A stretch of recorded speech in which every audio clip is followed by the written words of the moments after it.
ဖယားသခင်ကသူ့ကိုယုံကြည်တော်သူသူ၏သားသမီးများကိုမဆင်းရဲစေချင်ပါဘူးကောင်းစားစေချင်တယ်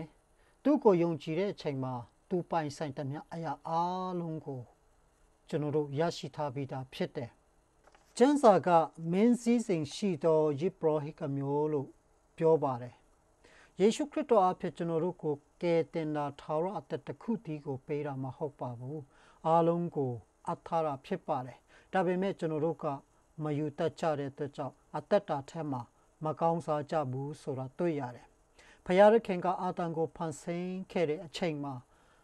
လောက၌ရှိသမျှအရာအလုံးကိုပိုင်ဆိုင်ဥစ္စာခွန်ပေးထားခဲ့တယ်ဒါပေမဲ့အာတမ်ကဖခင်ဖယားရခင်ရဲ့စကားကိုနားမထောင်ခြင်းကြောင့်အဲ့ဒါတွေဆုံးခဲ့ရတယ်ဆိုတာနှုတ်ကပတ်တော်ကိုကြည့်တဲ့အခါမှာကျွန်တော်တို့နားလည်ရတယ်လောကဆိုတဲ့ပြည်တော်မှာနေတဲ့အချိန်ကောင်းစားတော်သူဖြစ်ဖို့ရန်အတွက်တမန်ကျမ်းစာကနီလန်ပေးထားပါတယ်ကျွန်တော်တို့မကောင်းစားတာကနီလန်မသိလို့လည်းဖြစ်တယ်တိပါတော့လေအသက်တာထဲမှာလက်တွေ့မလုဆောင်ခြင်းကြောင့်လေကျွန်တော်တို့ရဲ့အသက်တာထဲမှာကောင်းစားခြင်းမရှိဘူးဆိုတာကျွန်တော်တို့မြင်ရတယ်ဒါကြောင့်လောကအသက်ရှင်တဲ့ကကောင်းစားတော်သူဖြစ်ဖို့အတွက်နှုတ်ကပတ်တော်တုံတင်ချက်လေးကိုထပ်ပြီးတော့မှခွန်အားပေးရင်ပြောပြချင်တယ်ပြည်တော်ဆိုတဲ့လောကကြီးမှာအသက်ရှင်ဆောက်လာတဲ့အခါမှာကောင်းစားဖို့မိဘကိုယိုတည်ဖို့ရန်တုံတင်ခြင်းဖြစ်တယ်အချို့တော်သူများကမိဘကိုတကယ်ယိုတည်ကြတယ်မိဘစကားကိုမြေဝေမကျနားထောင်ကြတယ်ကျေနပ်စရာကောင်းတယ်မိဘလို့ပြောတဲ့အခါမှာလောကလူသားအလုံးရဲ့ဖခင်ဟာအနန္တတကိုယ်တော်ရှင်ထာဝရဘုရားခင်ဖြစ်တယ်ဆိုတာနားလည်စေချင်တယ်လူတိုင်းကိုဖန်ဆင်းတဲ့ဖဘုရားခင်ဖြစ်တယ်ထိုဘုရားခင်ထာဝရဘုရားကိုယိုတည်စွာပြုတယ်ဆိုရင်ကောင်းစားမှာဖြစ်တယ်ယိုတည်တယ်ဆိုတာသူ့ရဲ့စကားကိုနားထောင်ခြင်းပဲဖြစ်တယ်အာတန်ကတော့ဘုရားခင်ရဲ့စကားကိုနားမထောင်ခဲ့လို့သူ့ကိုမယိုတည်ခဲ့လို့သူအုပ်ဆိုးတဲ့အရာတွေဆုံးခဲ့ရတယ်။ဒါကြောင့်ဒီနေ့ကျွန်တော်တို့အသက်တာထဲမှာကျွန်ုပ်တို့ဤဖခင်ကောင်းကင်ဘုရားအရှင်ထာဝရဘုရားမိန့်တော်မူသောစကားအတိုင်းအသက်တာမှာအသက်ရှင်ဖို့ရန်လိုအပ်ပါတယ်။ဘုရားခင်ကကျွန်တော်တို့ကိုကောင်းချီးမင်္ဂလာရမယ့်နီလန်းတွေအများကြီးတင်ပေးထားတယ်အများကြီးပြောပြထားတယ်အဲ့ဒီပြောပြထားတဲ့စကားတွေအတိုင်းလိုက်ဆောက်အသက်ရှင်ဖို့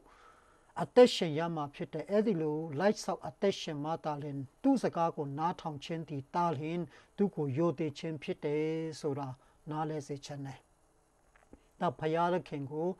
ယိုသေးစွာပြုလျင်အသက်တာမှာကောင်းစားခြင်းမင်္ဂလာခံစားရမှာဖြစ်တယ်ဆိုတာပြောချင်တယ်။ပြီးရင်မွေးမိခင်ဖခင်ရှိတယ်။မွေးမိခင်ဖခင်ဆိုတာဖယားခင်ပြင်ဆင်ပေးတော့မိခင်ဖခင်ဖြစ်ခြင်းကြောင့်ယိုသေးစွာပြုဖို့လိုအပ်တယ်ဒါဖယားခင်ရဲ့အလိုတော်ဖြစ်တယ်ကျွန်တော်တို့ရဲ့မိပါတွေဟာပညာမတတ်သည်ဖြစ်စေဆင်းရဲချို့တဲ့သည်ဖြစ်စေဖယားခွေးခန့်ထားခြင်းဖြစ်တော်ကြောင့်ယိုသေးဖို့လိုအပ်တယ်အချို့တော်သူများကပညာတတ်လာတယ်စာတတ်လာတယ်ဆိုရင်စာမတတ်တဲ့မိဘဆင်းရဲတဲ့မိဘကိုအထင်သေးလှည့်စားရိုင်းပြတာတွေကိုကျွန်တော်တို့တွေ့ရတဲ့အခါမှာတိတ်ဝန်းနေစရာကောင်းတယ်ဘလောက်ပဲအဲ့ဒီလိုပုဂ္ဂိုလ်တွေကဘလောက်ပဲပညာတတ်ဘလောက်ပဲငွေကြေးချမ်းသာပေမဲ့လောကမှာနေတဲ့အချိန်အဲ့ဒီအရာတွေနဲ့ကျေနပ်နိုင်မှာမဟုတ်ဘူး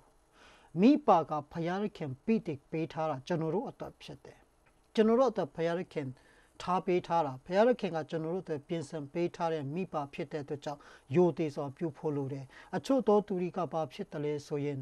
မိခင်ဖခင်ဒီအိုမင်းလာပြီးအသက်ကြီးလာပြီးဆိုရင်သူတို့ဘာပြောတတ်လဲဆိုအဖိုးကြီးအဖွားကြီးလို့ပြောကြတယ်မိတ်ဆွေကျွန်တော်ပြောချင်တယ်ဘုရားခင်တင့်ကိုမိခင်ပေးထားတဲ့ဖခင်ပေးထားတဲ့အတွက်ကြောင့်အသက်ဆုံးသည့်တိုင်ကောင်အဖိုးကြီးပဲဖြစ်နေပါစေအဖွားကြီးပဲဖြစ်နေပါစေအဖေအမေလို့ခေါ်တတ်တော်သူဖြစ်စေချင်တယ်ခေါ်တတ်တော်သူဖြစ်ပါမင်္ဂလာရှိတယ်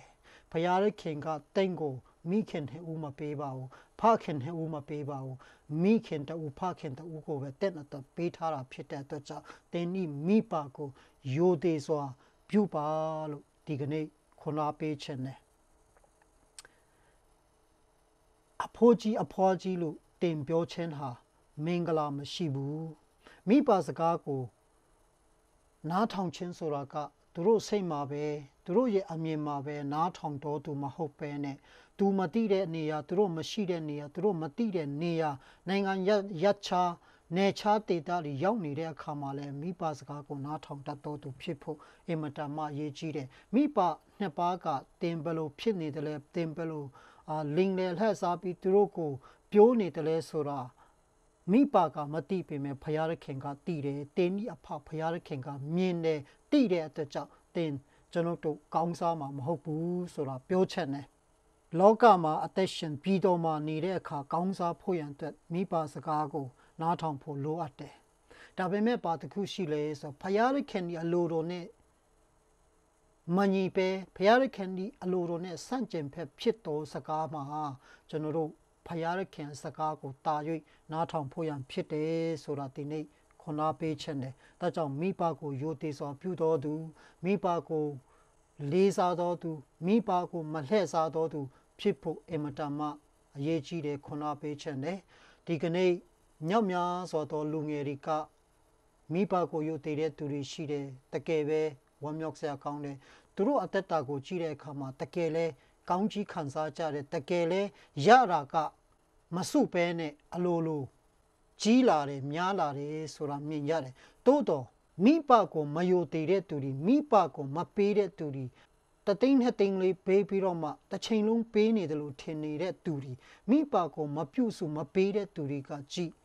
လာစာဘယ်လောက်ပဲများအောင်ရနေအဲ့ဒီလာစာကမလောက်ဘူးဒီလရတဲ့လာစာနောက်တလထပ်ပြီးချေးပြီးမှပဲသူစားရတဲ့ဘဝရောက်နေတယ်ဒါကြောင့်မိတ်ဆွေမိဘကိုယိုသေးစွာမပြုတော်သူရဲ့အသက်တာထဲမှာဘယ်လောက်ပဲရဘယ်လောက်ပဲများမကောင်းစားဘူးဆိုတာဒီနေ့ခွန်အားပေးချက်တယ်ကျမ်းမာရေးကအစကောင်းစားတာမဟုတ်ဘူးမိဘကိုယိုသေးစွာပြုတော်သူဘုရားကောင်းကြီးခံစားမယ်လို့ကျမ်းစာကပြောတဲ့အတွက်ကြောင့်မိတ်ဆွေဒီကနေ့ကနေစပြီးတော့တင်းရဲ့မိဘကိုဘယ်တော့မှမလိမ်ပါနဲ့မညာပါနဲ့သူတိမတိဘုရားခင်တင်းကိုမြင်တာဖြစ်တဲ့အတွက်ကြောင့်မိဘကိုယိုသေးစွာပြုတော်သူဖြစ်ဖို့ကြိုးစားပါလို့ဒီနေ့ခွန်အားပေးချက်နဲ့ပြီးရင်ကျွန်တော်တို့မိဘလို့ပြောတဲ့အခါမှာ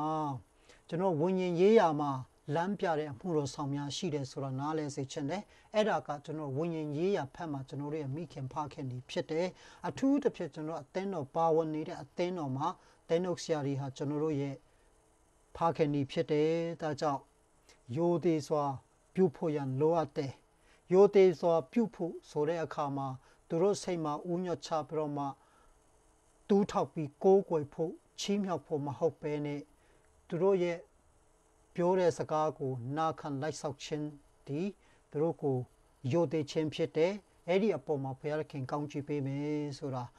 ကောင်းစားမယ်ဆိုတာပြောချက်နဲ့ပြီးရင်နောက်ဆုံးအနေနဲ့အသက်ကြီးတဲ့အဖိုးအဖွားတွေလည်းယိုသေးစွာပြုဖို့ပြောပါတယ်တက်ကြီးရွေအိုတွေကိုလည်းတင်းနဲ့မဆိုင်တယ်လို့ကျွန်ုပ်တို့နဲ့မဆိုင်တယ်လို့မဆက်ဆံတဲ့ဘူးဒါလည်းဘုရားခင်ကမိဘအယွေမိဘနေရာမှာထားတာဖြစ်တဲ့အတွက်ကြောင့်ယိုသေးစွာဆက်ဆံပါပြည်တော်မှာနေပြီးကောင်းကြီးခံစားမိအကြောင်းပြည်တော်မှာနေ၍အသက်တာရှည်မိအကြောင်းပြည်တော်မှာနေ၍ကောင်းစားဖို့ရန်အတွက်ဒီကနေ့ကောင်းကင်ဘုံရှင်အဖဘုရားခင်ကိုယိုသေးစွာပြုပါသူ၏စကားကိုနားထောင်ပါမိဘကိုယိုသေးစွာပြုပါမွေးမိခင်မွေးဖခင်ကိုယိုသေးစွာပြုပါမူတော်ဆောင်များကိုယိုသေးပါတက်ကြီးရွယ်အိုများကိုယိုသေးပါတင်းဒီလောကအသက်ရှင်တဲ့အခါပြည်တော်ဆိုတဲ့လောကမှာအသက်ရှင်နေတဲ့အခါ